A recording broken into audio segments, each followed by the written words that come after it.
The Film Crickets are intended for mature audiences. Any guests on the Film Crickets do not necessarily share the same opinions as the Film Crickets. Film Crickets, chirping about movies. It's time for the Film Crickets with Jay Fortier, Chris Martineau, and Melanie Howerton.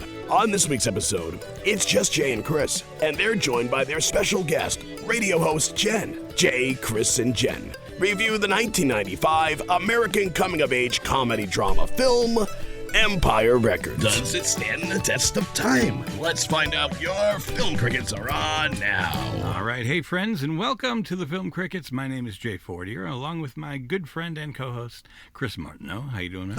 Hello, Jason. Good evening. How are you? All right.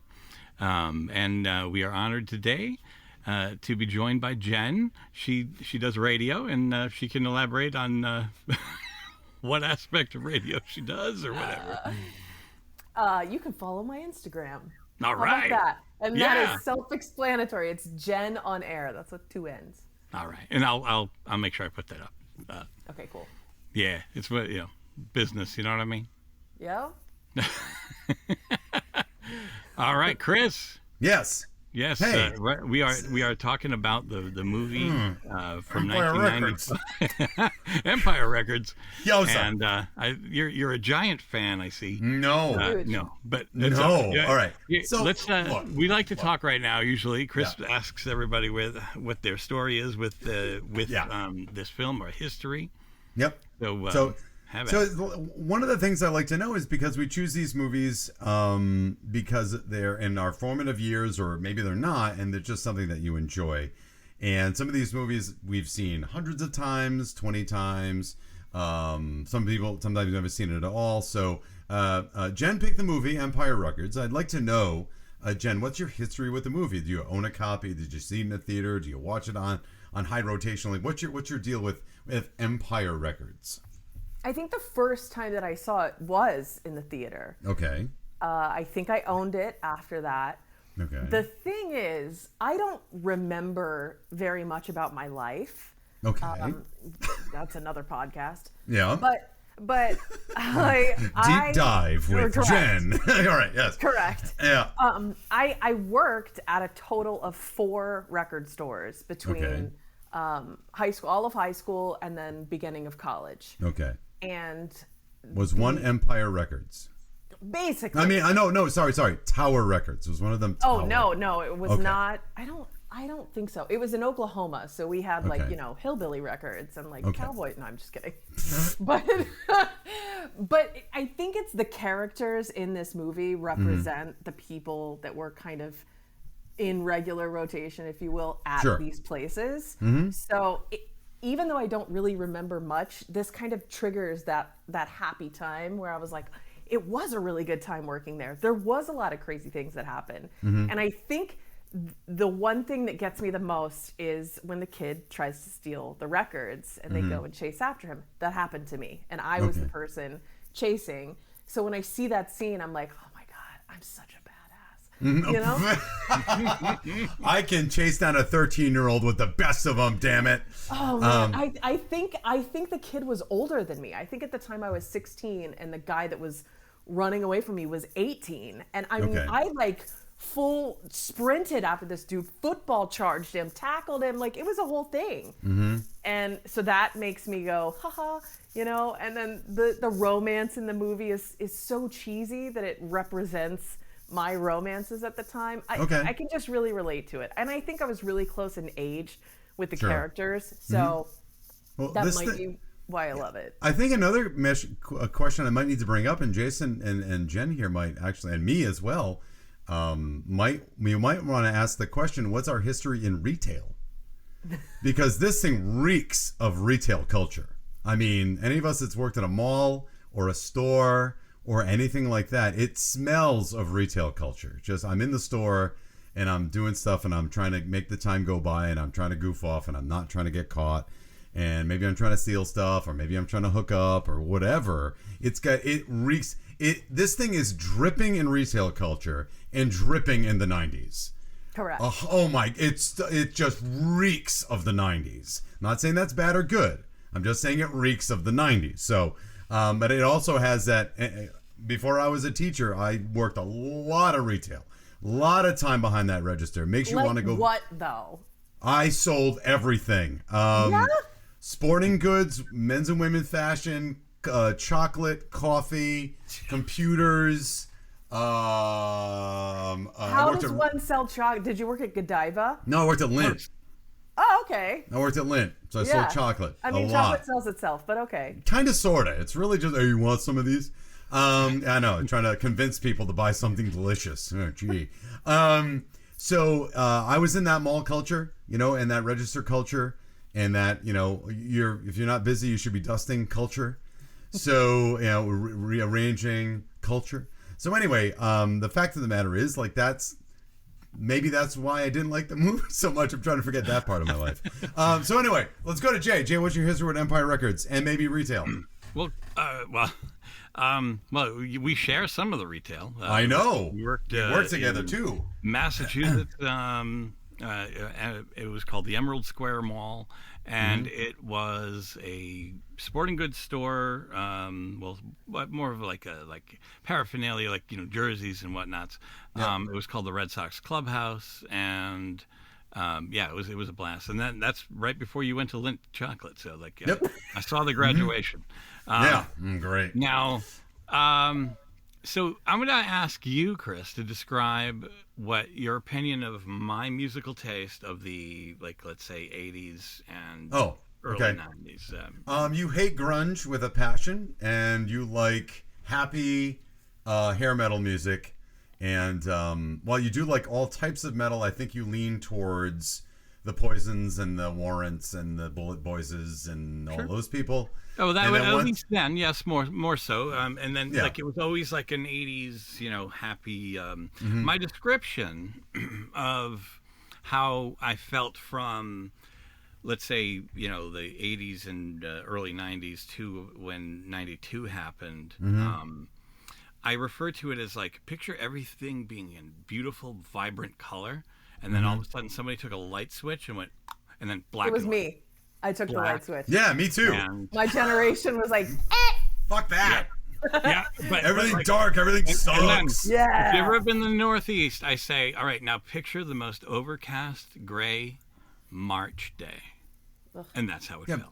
And that's Seattle every day. It was like, what the hell, right? So. That was my mindset of the early, but a lot of it's I call it the whiny 90s. Yuck. The maudlin music of the university station. Wow, wow, wow. Look, what is it about college and crybaby music? Everything was especially long December, everything's see, I just apparently I like that song. I just made you feel better. No, there's a Counting Crows poster. No, it was just everything seemed like everything sucks. I know it sucks. That's why I wanted an escape. So then I watched movies like Reality Bites, which I thought was terrible, and then Singles. And I was like, I think I'm going to stay the fuck away from this movie here with these. So I had nothing to do with this ever until yesterday. I saw it for the first time. It was actually a better time for me to watch it yesterday than then. Then would have been a bad time. I was very excited to hear Plowed by Sponge. Yes. Yeah. Yes. Yeah. So that, I didn't hate every aspect of the 90s. Out of nowhere, they threw a deep cut AC/DC song in this. Yeah, If You Want Blood. Yeah, I know. That was it almost seemed trying out to of place. appeal. Out of fucking nowhere. It was whoa, what's going on Bon here? Scott. Is that Bon Scott's song, right? Yes. Is it a Bon Scott? What If the You Want crap? Blood, Where did this come? Oh I my know. God. And then we had the Gin Blossoms. What the fuck? What is happening? All right. So it was actually the first time was yesterday, and it was the best time for me to watch it because I was not in my time warp of back then, because back then might have been a bad time. Yeah. All right. So hi. And I did not hate it like you hate it. Oh, I hate it. So I'm just flat out hated every minute of it. So I tried from the start. I was doing my best, and almost out of the gate, I'm like, oh. Anyway, so my history of this movie is I never saw it. I knew it existed. I've seen the poster for it. I knew that Liv Tyler was barely in it, even though she gets the front of the poster. Yeah, she's the triangle. Like, she's not the lead. I don't know why she's in the middle. So I never saw this movie. Never dreamed to want to see the movie. It just didn't seem like something I wanted to see.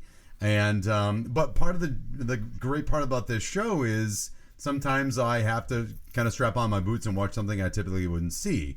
Not that I was averse to seeing it. It just didn't ever appeal to me to watch it. And I watched it, didn't like it at all. And but that's okay. I kind of want to get into that a little bit. But that's my history with the movie. I don't think I'm ever going to watch it again because I've seen this movie before. It's called Friends, except and it's called The Breakfast Club, and it's also called Reality Bites and Signals, and it's all jammed into one. And that's my kind of issue with the movie. So, but let's get into it. I want to talk about this because Jen likes it. Jay, you're okay with it, and I didn't like it at all. Look at that. It's like we represent all three phases. Really? I mean, honestly. But let's talk about, let's talk about the movie. And so I'm going to give the old one sentence breakdown here. And so here we go. Empire Records came out in 1995, PG-13. Thankfully, coming in at 90 minutes. 24 hours in the lives of the young employees at Empire Records when they all grow up and become young adults thanks to each other and the manager. They all face the store, joining a chain store with strict rules. Directed by Alan Moyle, who directed mostly indie films up to this point. And it stars, I don't know, some people. Anthony LaPaglia, Debbie Mazar, Maxwell Caulfield, Rory Cochrane, and so on. And so can't forget Renee Zellweger and, of course, Liv Tyler. Man. Ethan Embry. Sorry, Ethan Embry's in this. Fan. I love that guy. And James Kimo Wills, who, boy oh boy, one of the characters that he kind of looks like Jacob from Lost, but on meth. So anyway, let's get into the movie. Was that the pizza dude? Yes, the pizza guy, the pizza dude. Boy oh boy. So guys. So I don't know where to start. All right, so let's talk about characters. Jen, you talked about characters. There are definitely well-defined characters in this movie. So, who is your favorite character? Why is it that you like I think you said before, and correct me if I'm wrong, the interplay between the characters in the movie. Is that fair for me to say that you said? I like that. All right, so talk about why. Who do you like? I don't know any of their real names, by the way. Me either. I don't even remember their names in the movie. Nope, okay? nor I. Yep. All right. Okay, I figured since you hate the movie. So, well, whatever. It's the guy that's fixing the sign that's in love with Liv Tyler. Uh-huh. Okay. He's my favorite. Okay. I was cool. wildly attracted to that guy when I was a teenager, right? Mm-hmm. I like what he represents in the record store. I like his character and what he represents in the movie as a whole. Okay. I feel like he's the one that kind of I attach to for some reason. But I also love the shave your head chick a lot because she represents that time for me. Okay. As far as the 90s being miserable or whatever. And it was still kind of before we all spoke of mental health. Mm-hmm. And it was like, oh, those weirdos in school or those goth kids in school. Mm-hmm. Yep. And now I look back at it the other day and I'm like, oh, she was bringing awareness. You know what I mean? As terrible as the movie may be, I'm like, props to them for doing that. Yep. So that was a big thing for me as well. And of course, the kid that steals, I chased after the same type of kid. So that was relatable and I loved that. All right. See, I'm not saying, and I let off the show, I don't remember if I said it on mic or not, that I just didn't give a shit about any of these people. Now that's that's a bit of an overblow just because it's fun to say, right? I will say the people that you have mentioned are the ones that I was interested in the most, right? The quote unquote, the handsome guy that wants to tell Liv that he loves her. And I have, at that age or younger, you're trying to find the perfect moment to say the thing. Because when you try to identify, I'm just going to wait till 137. I love that. I did like that part. Maybe not 130. How about 137? Because you think you're going to suddenly grow balls between 130 and 137 to do the thing that you want to do. And most of us that are going to do something that we're afraid of, we try to push it off as much as we can because it's going to change everything. We're afraid to do that thing that's going to change everything. And I can identify with that part of him, even if I wouldn't have necessarily gone about it that way. Probably would have been a little more cowardly. And when he finally does get his moment, it's the wrong moment. And I absolutely identify with that. And I do. What's the matter, Jay? No, I was thinking like it was kind of there was a little odd thing because you never got the sense that they were ever together in any way. Yeah. So love is a gigantic bomb to drop on somebody if you've never even dated. Like that's like you know what I mean? It's like, hold on, I just want to get to the end of the story. Hold on now, right? And it's like, wait, whoa! I was not ready to hear you say something like that. You know what I mean? How about I'm interested? Like, warm up to. You know, it was kind of I'm saying that's a big risk, man. But I think that is what they're saying. The movie is not saying this is a mature thing for him to say. He's doing what he thinks. He's trying to be a grown-up, and he's not a grown-up. And that's not how grown-ups deal with these what they think are deep-seated emotions. Because at this point, he probably thinks he is in love, though probably is not. And this is the old fart of me coming out, right? This is the wet blanket of me. He's probably not actually in love, and it's probably not going to last that long, because this is the first time he's ever experienced this feeling.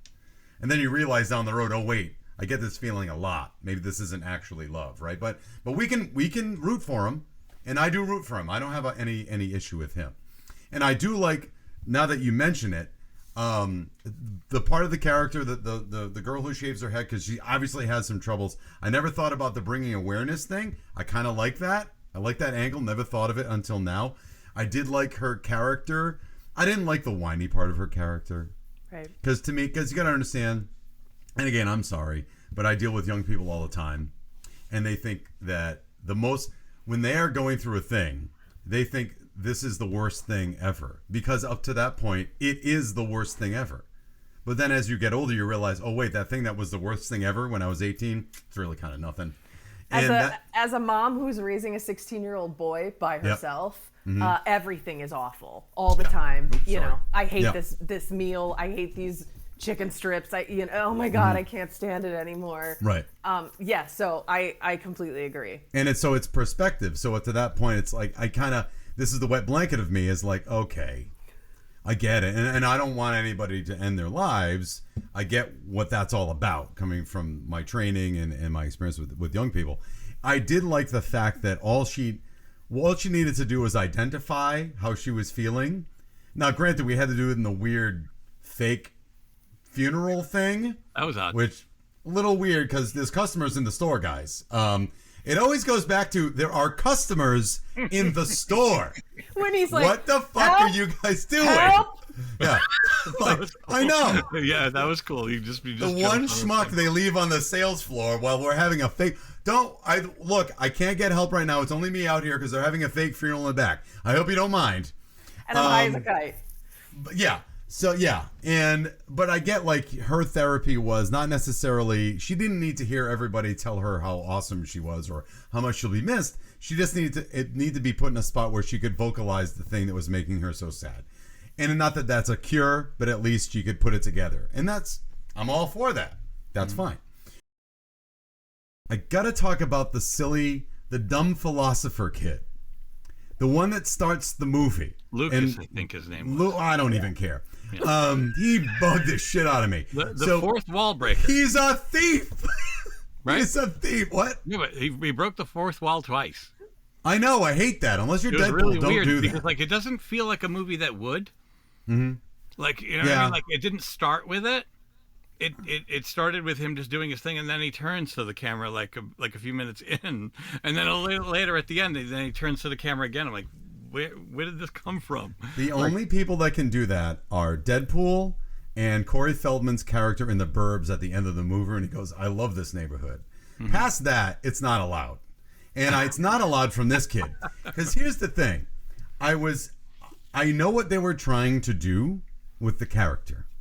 They were trying to, like, somebody who's above it all, like he's had a moment of crisis, and he thinks he's gonna be lucky. The world is now his oyster, and he's gonna do this thing by gambling away the money so he could save the store. All very idealistic. And then we have to listen to his idealistic rants for the next hour and a half about the universe and saying the things that are obvious.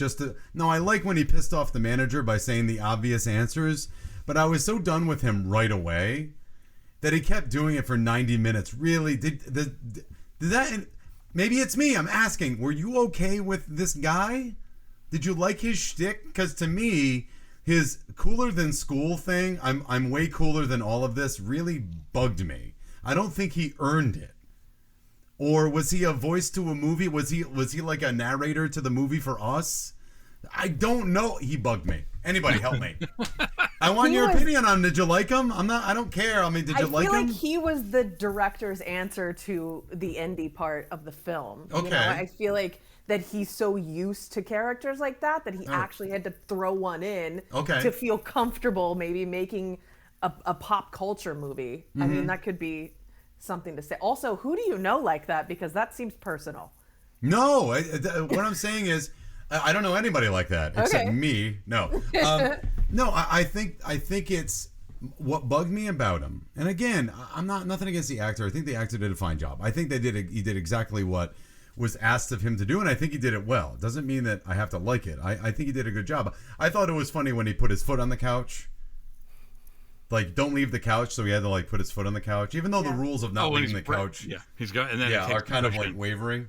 So do I know a person like this? No, but I think at this point in the 90s, these movies that are dripping of the 90s, there's always this one character that is, don't believe the man. And I just thought it was so obvious. Typical that it's been done so many times that they're just throwing him in again. Again, nothing against the actor. I think he actually did a good job. Right from the go, he never earned this. He never earned being above all of this. And so, I don't know, like, to me, he was supposed to be the anchor of the movie. The one person that really didn't need a character arc. Everybody else had something to learn but him. Would you say that one of the reasons that you're the most upset is because the movie just jump starts? Yeah. Okay. Sure. Okay. Maybe. And also, I don't understand why. I know why he gambled the money to begin with. He was going through this idealistic thing of, they're going to franchise the store. We're going to go to Atlantic City, and we're going to gamble the money because I'm feeling lucky. And I'm going to make sure that we don't sell out to the man, quote unquote. So after that, we don't really care about that anymore. He never gets in trouble, which they bring up a couple of times, like, you're going after me for stealing CDs, but this guy stole $9,000. Like, to me, any manager, look, I don't care how uncool that manager is.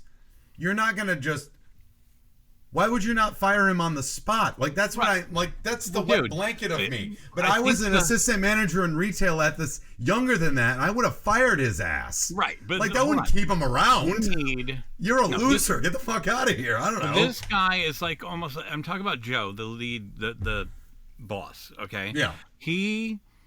Like I said, this is one take. I saw it once, so like I can't say I've thought about this every time I saw it in a different.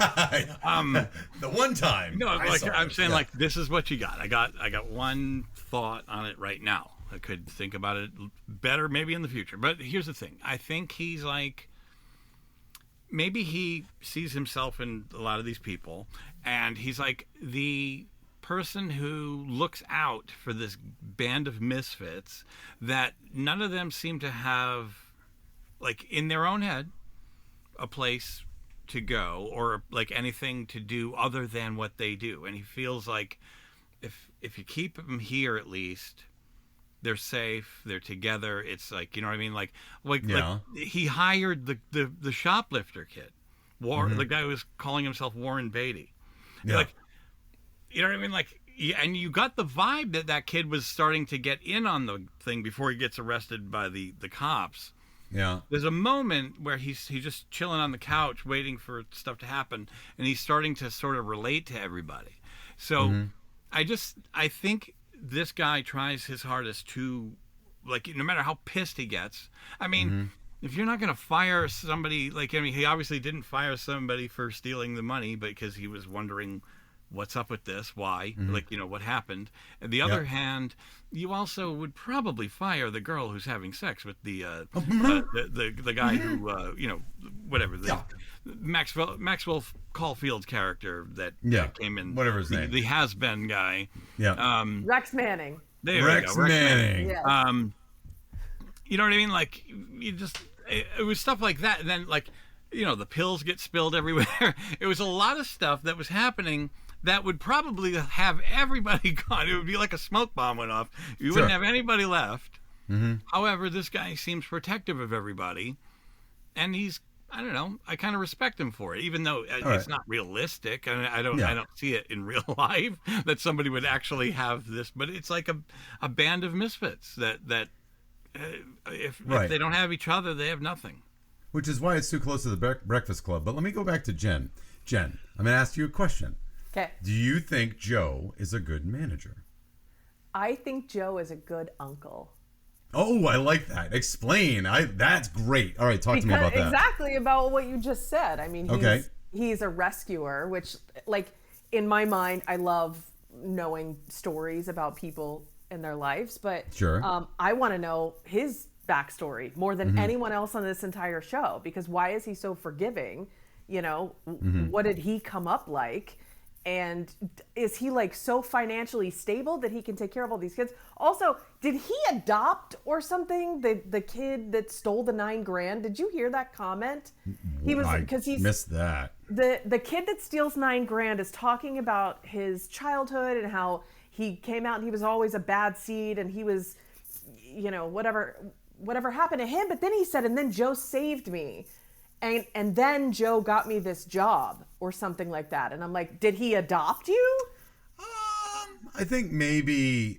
Well, we don't need to know that much because we don't have the time to get into all the backstory. Because this. But I at least want to know if they were connected before this place and how so. I want to say no. I lean towards Joe being benevolent. I lean towards Joe being cool at one point, right? Okay. And that he probably saw the kid, whatever his freaking name was. What's his name? I don't know. I don't either. Lucas. Yeah. Lucas. All right.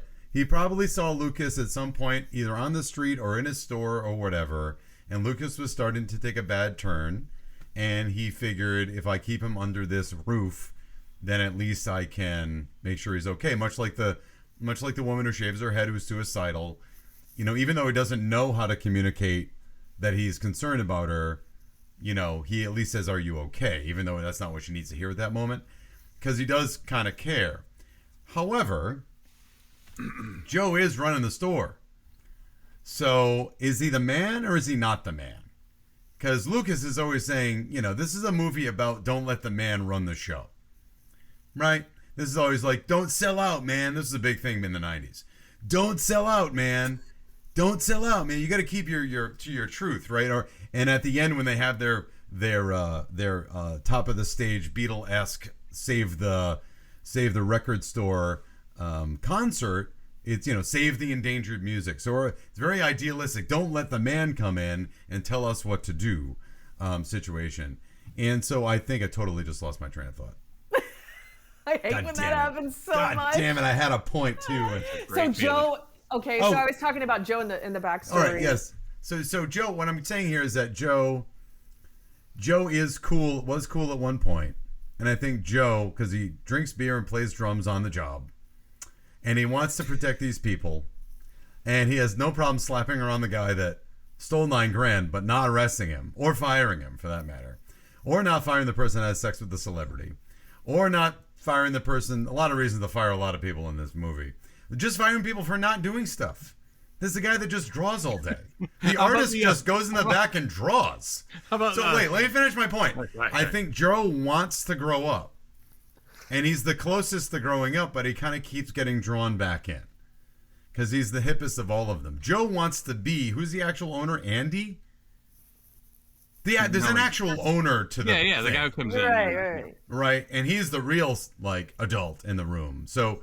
So Joe is kind of the in-between of the immature and the uncle, the crazy uncle that gets between kids and the parents, kind of settles things down with the parents, And Joe's trying to be an adult, but he keeps getting drawn back in. But the lesson of the movie is, if you want to be successful, don't be an adult. Because Joe goes back to the independent, the store. He buys out the store for himself. But isn't Joe eventually just going to fire somebody at some point? Something's going to happen. He's going to grow up. You know what I mean? I don't know. So I totally forgot. Not to mention, dude brings in a gun and shoots the place up. Yep. Yeah. Okay. That's way too much for me. Right. Also, like big gun. Yep. Hand cannon. Yeah. Yeah. Hand cannon. Yeah. Pretty much. Jesus. Right.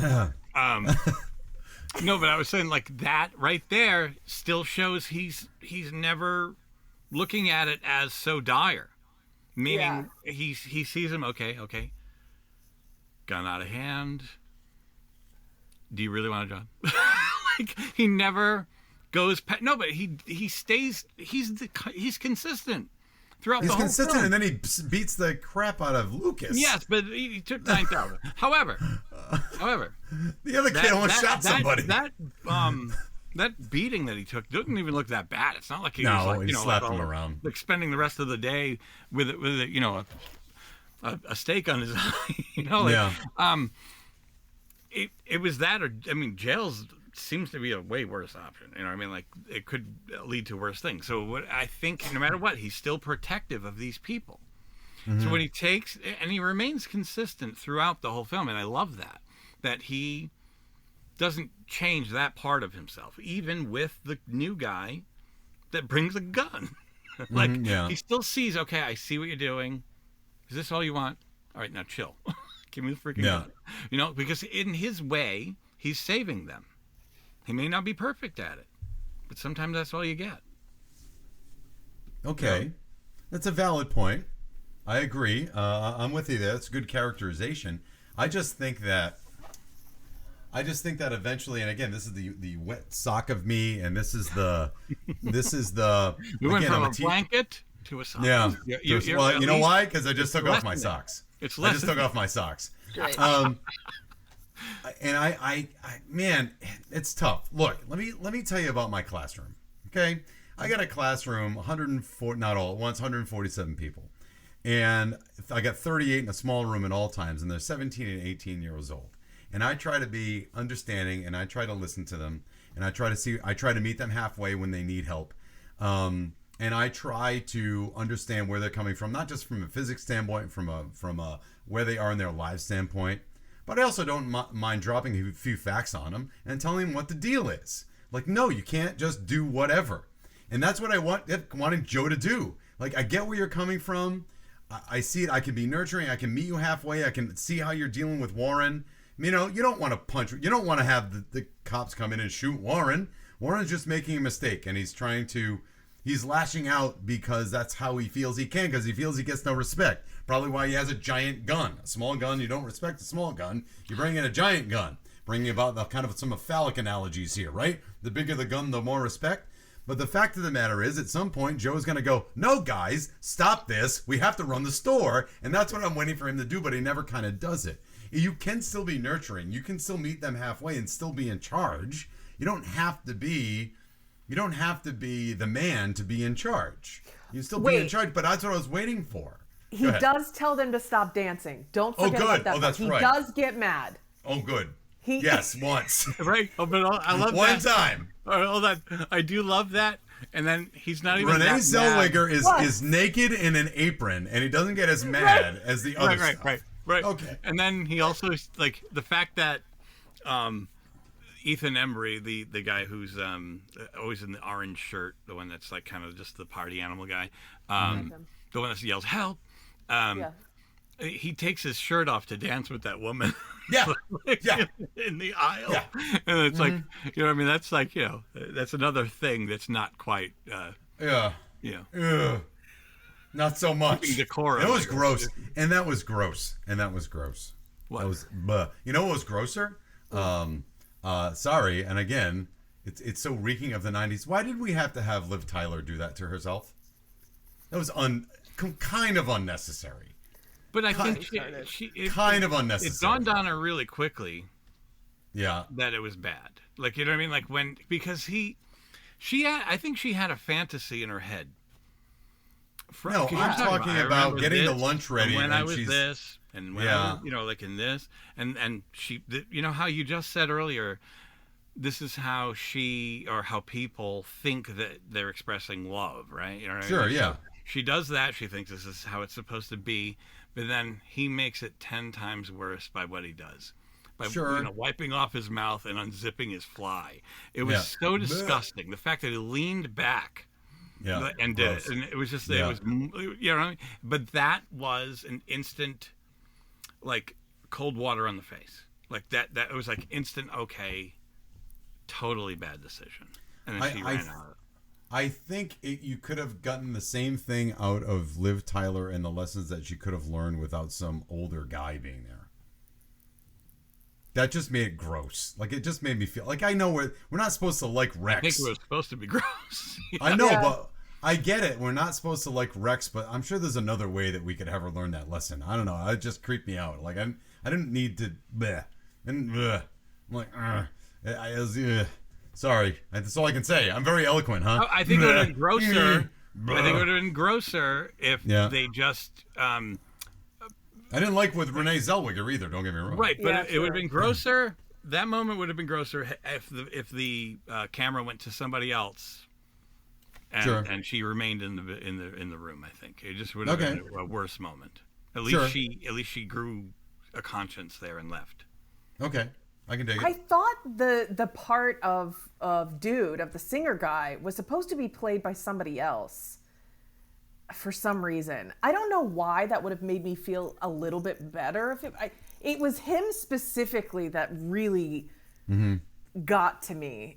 I don't know, but I swear I read somewhere that they asked somebody else to do that part, but it should have been the lead singer of Gore. They had Gore at their fingertips. Should have been. Yeah. They had Gore at their fingertips. They had them at their beck and call. They could have been in you're right there. I'm right there. You're right there with Gore. I mean, how do you not use Gore? How do you not have somebody with, never mind, spewing all kinds of fake bodily fluids over people? God. Have you ever watched the Gore documentary? No, but now I'm going to. It's great.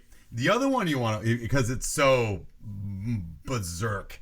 The other one that I kept watching, and as we're kind of discussing this movie, and maybe I shouldn't have seen this. I did watch the documentary on Tower Records. Okay. Which has the same vibe. Tower Records was basically run by some hippies that like music. And it was at a time when the iron was absolutely hot for people buying records. And these guys were like Ben and Jerry's. They had ideals.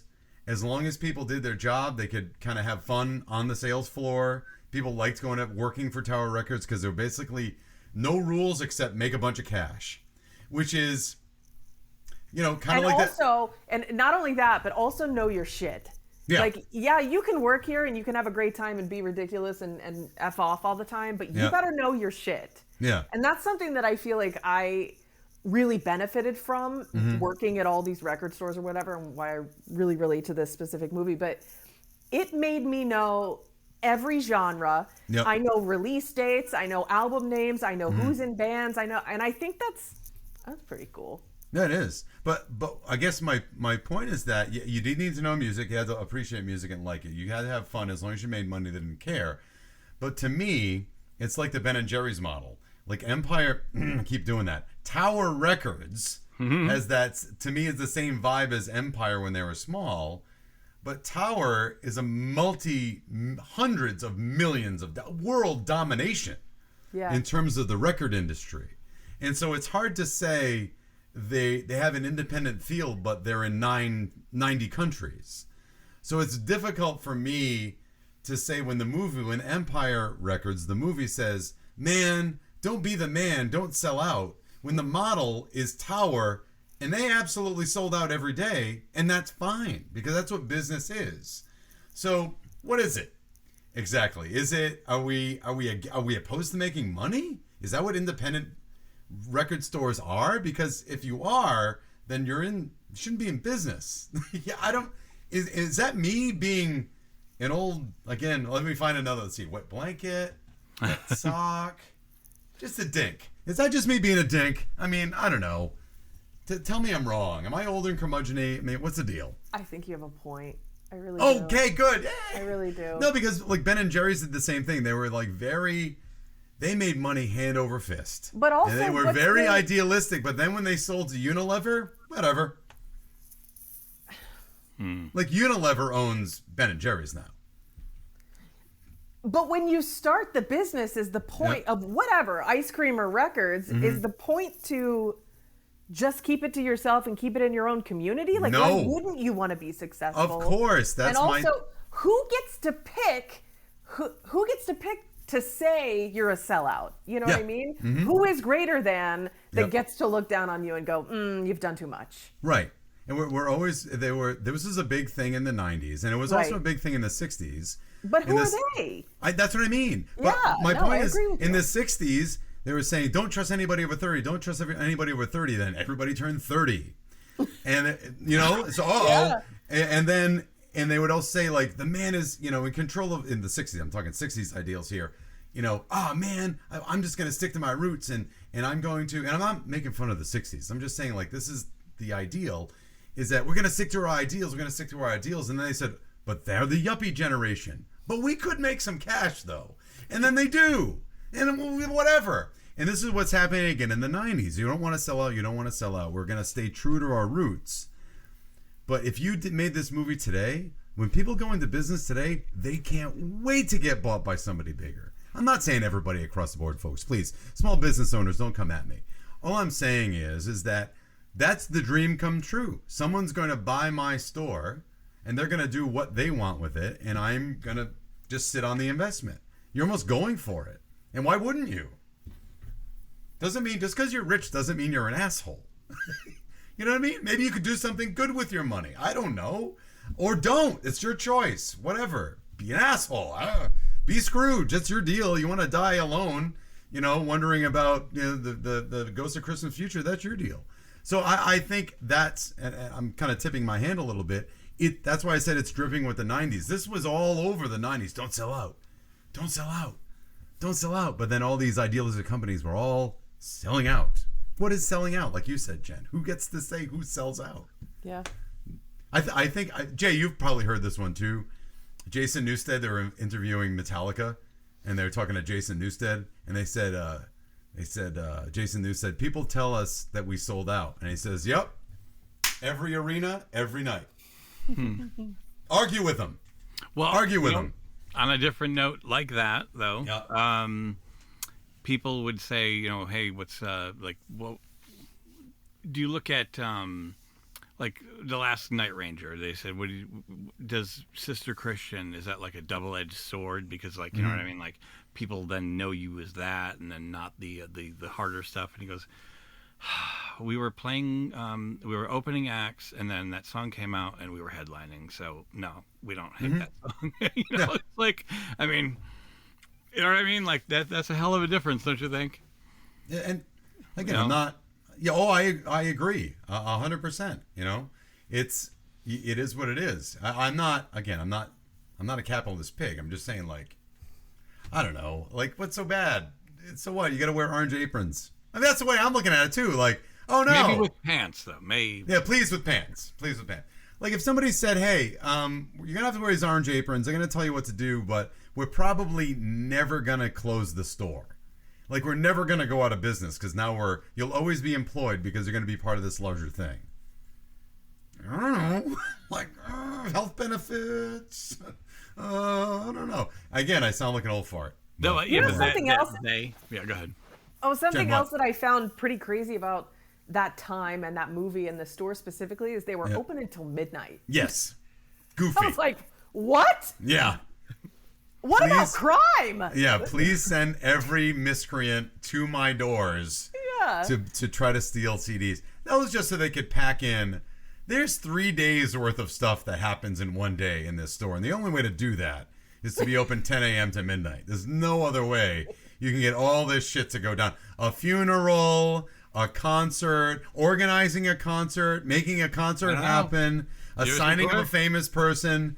Like Clerks, man. They play hockey on the roof. They go for a drive. I know. All in one day. It's crazy. Okay, so even though I know you don't like it, If you had to pick a character from this glorious movie, in my opinion, sure, that you relate to the most, who would your character be? Oh God, it could be back when you were a teenager, could be current, present day. Yeah, current would be, current would be the big owner, and back in the day, like, what the hell's going on here? That would be me. Stop it! We gotta sell stuff. What's happening? So currently the big owner, and I think back in the day it would have to be the one that wants to tell Liv Tyler that he loves her, and has to like work up the stones to do it. That would be me. Okay. Yep, definitely wouldn't be the stoner kid, the kid that ate the brownies and always had that stupid grin on his face. He drove me crazy. Great actor though. Sure, but and then the pizza kid, no. The weird lead guitarist guy that suddenly shows up and doesn't do much. What's his deal? Look at him smiling. He's like, yeah, that kid. That's just funny. No, I think it's great. Okay. I'm not the weird guy. And again, he's in the back room all the time playing guitar, not on the sales floor. Correct. Get on it. Stop it. Okay, anyway. I never got the vibe that he even worked there. If he did. Yeah. I just thought he was just somebody that comes around. Like, because he showed up late. Like, with his guitar and everything. Like, it was... But guys, if you have a place and you let everybody do whatever they want, it turns into chaos. And it doesn't matter how benevolent everyone is. It doesn't matter if you have the nicest people on the planet. It's gonna turn into chaos. It will. There has to be rules. And I also said there's nothing that's his perfect classroom about teacher what of he's me. doing, though. I know. I said, but he doesn't know any other way. Yeah. Well, so far, I don't know how I got to do it, but I got to keep these people from hurting themselves further. Right. So I think but he doesn't know any other way to do it, and nobody else, I don't think, does it for them outside in their lives. Right. Like their home life. Like this is why this is like a family here. Okay. And that's what retail is. Like, if you are in that retail mindset, the people that you work with are the ones that you're there more than you're at home. And you're the one, like, if you have something come up, you got to call up Jen and say, Jen, can you switch with me on Saturday? I owe you one. We've all been there trying to cover shifts.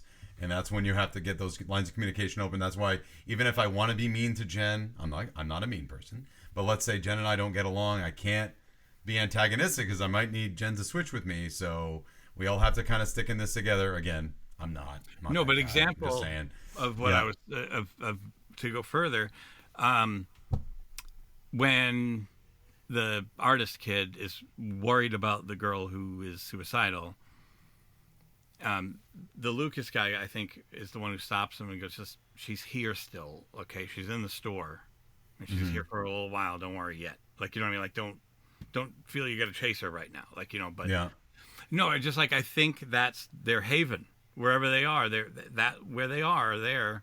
Okay, she's here. Okay, she's not dying right now. So we have time to ask her again. I'm just saying, like, everybody sort of feels this way in that. Let me put it this way: I would understand it more if this movie if they took the retail aspect out of it entirely and just made it another type of breakfast club, a place where everybody's just stuck together under another circumstance. Because this store should it already had been done. So I know, but I know. I'm not saying you can redo the breakfast club. I'm saying, can we do it in another way? Because to me, it always got in the way of, because of my retail experience that I had for so many years, like, this store would not function. It wouldn't function. I can't get past that. Like, it would not function. Right. It wouldn't work. Jesus Christ. Like, it would not work. Anyway, whatever. Can we open till midnight? Yeah, open to midnight. And oh my God, open to midnight. Yeah. Yes, I just said it in the title. The final the philosopher kid, think about this, they're open till midnight. They have to count the drawers. You know how long it takes to count $9,000? It takes a long time. I used to count that money in Lent on Christmas. Like 11 grand in cash. And guess, you know what you got to do with that money? You got to bring it to the bank at 2 a.m. in a bag that says deposit on it. And you go to the night deposit. Holy shit. What? Oh, in the middle of Jersey? Near Atlantic City? or wherever they are. New York. It's Empire Records. New York? Holy Jesus! Oh my God! Sorry. Final Judgment. they would have had Final Judgment, I think, if they took a bag of $9,000. Yeah, bag of cash. It's time now for Final Judgment. Are you ready to rubber stamp this bitch? Here's the Final Judgment. Right. A lot of these people during the movie has received Chris's judgment. Yeah. I'll start. Look. Again, notwithstanding, it's not about whether I liked it. It's about whether or not it holds up. So that's another matter altogether. And it does have its points. I didn't like it. I'm not gonna lie here. I did not like the movie. However, and we talked about where we thought its merits were, where I stood on some things, or Jen stood on some things, and Jay stood on some things. But it's not about if I liked it. It's whether it holds up. I would say no. It does not hold up. It doesn't hold up because it's dripping in the 90s. It has a lot of 90s mannerisms and a lot of 90s energy that, and not in a way that anyone's nostalgic for. Like, you can be nostalgic for other 90s films. There's nothing about this, I don't think, at least me personally. Maybe Jen, you might differ with me on that. It seems like that's kind of your vibe, and that's cool. I think that it doesn't hold up mainly because in this generation, like I said, and not everybody, not across the board, but I think what you're hoping for is that you start a company that will be bought by somebody else, and that you can kind of cash in, and then you do your time, you work really hard, and then hopefully that product can be disseminated out by a larger company, maybe. Again, I don't have a larger company to deal with. This is just me in my house, but that's what I think. I don't think the sentiment is there. I don't think the sentiment of man, you can't sell out to the man. Like, I don't think that it really exists too much anymore. Maybe it'll come back. It seems to be cyclical. It seems like every 20, 25 years or so, it kind of comes back. Don't sell out, stick to your principles, and then, hey, we should all sell out. So I think it's right now, it doesn't hold up. Maybe it'll refresh. I don't know. That's what I think. So, Jen, what do you think? No, I don't think it holds up at all. Hey, all right. Why? I think, God, I think you nailed it. With the character specifically, though, I think that's what bothered me the most, is just how there's no real reality to it. There's glimpses of it every once in a while, but I can't fully, as an adult, attach myself to any of these people or the storyline. Okay. Super. Do you think it, just in terms of its vibe, do you think, I was curious about the nostalgia. Like, we all have these movies. Like, sometimes we'll say a movie holds up because of the nostalgia of that era. No, and I don't. There's too much going on. Yeah. To be able to. No. Okay. Cool. Because sometimes, like, I'll say, just because nostalgia just doesn't mean it's good. It just means that you remember stuff from back in the day. Yeah. Yeah. It doesn't make it good. And to me, there's too much of it all at once. So I'm with you there. Okay, Jason. What do you think? So I'm thinking that there's aspects, obviously, that do not. Like, I'm just going to talk about them for a second, and it's like, hey, there's this thing. It was called a record store. Yeah, sure. Yeah, they're very few and far between now. So it's like, you know, if you go into one now, it's like tchotchkes. You know what I mean? You got some music. Oh, and we have like a bunch of what are those pop. You know, like figures, you know, like there's a million. Funko Pops. Funko Pops, you know, like everything else that can keep the store afloat, like, you know, like nostalgia. So there's stuff like that now today, like, you know, like everything, the idea of flicking through a bunch of CDs. That was fun, though. Oh, no. That was fun. Just stuff like that. Yeah. So those things don't, but I want to say, I'm just going to be different and say yes, and I'm going to say why, and I think it's because there is a kind of a cult following in this film. So, didn't make anything. Huh? No, I'm not. Like it doesn't have to. $300,000. It doesn't have to. It can jump. It can develop the cult following after. We're going to cover a movie in a couple months called "It's a Wonderful Life." That was a bomb at the box office. Oh yeah. You know, that's crazy, and took over the world later on. So I mentioned this to a couple people, and some people went, "Oh my God, that's my favorite," or "Oh my God, I love that." Like one girl said, "Damn the man, save the Damn empire." the man. Yeah. So, no, I'm going to say because of those reactions, that can't be the only two people.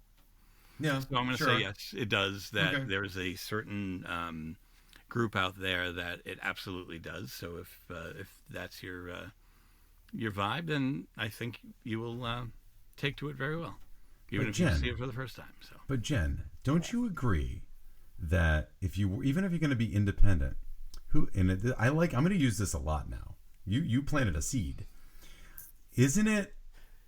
At some point, who gets to say? Why am I leaning in? Like I can. I don't know, because I'm going to tell you a secret. secret. No, here's the thing. Like, who gets to say when being the man is bad? I don't mean the man, male. I mean in like the person in charge. The man is a general term. Who gets to say when that's bad? Because if you own your own indie record store and you're successful forever, aren't you the man? I'm the man running the store. I don't. Again, man or woman. You get what I'm saying. So who gets to say when the man is bad? Jack Black. That's true. He, in School of Rock, he was always talking about the man. I know, but doesn't Jack Black want to win the concert and be the man? If you beat the man, don't you become the man? She's the I'm man. just saying. The man is too much success. I mean, success is like the win, right? Yeah. Okay. But too much success, is it narcissism? Is No. that the man? No. I think the way I think corporate people, that's like the people who kind of like. Yeah. Is it one guy though? Soulless. No, I'm just saying the corporation. No. Is it the Wizard of Oz? Is it just a dude that's like, you've made it, you've sold out, and everybody's like, I did it. Don't look behind the back office door. Right. With the work blinds. All right. Cool. Yeah. Well, thanks. Yeah. I mean, it's fun angle to look at it like that. You just have different choices and different thoughts on what do you think. Next week we're gonna do a whole thing on the man. So okay, we're gonna change the show. Chico and the man. All right, Chico. All right. Well, listen, Jen. Thank you so much for being here. If you want to tell everybody about your Instagram or anything. Sure. I mean, it's more descriptive than Sure. anything else, and we don't have enough time. But at Jen on Air, it's with Awesome. 2 N's. Look at the bio. That's where you can find me everywhere. And like I said, I'll plug it and I'll put it up there. And listen, we had a blast talking with you, and I hope you can join us again sometime. Yeah, I would love to. Are you kidding me? For a good movie, though, like a really good one. All right. Well, I'd also like to thank Steve Lavoie for our voiceover, and Draco and the Malfoys for their awesome theme music, which, by the way, if you're wondering what happened today, we have switched it up. We discovered that people have the attention span of a flea, and nobody, hey, when did I get a lot here? of people, it's like, I'd like to thank TikTok for Yeah. keeping everyone's attention span nice and short. Back in the day, we blamed Sesame Street. Right. So, so if you like the song, we're not getting rid of it. We're just putting it at the end. So, we're just getting right to it now. And so, once again, movies may not age like fine wine, but we drink them anyway. Bye. Bye.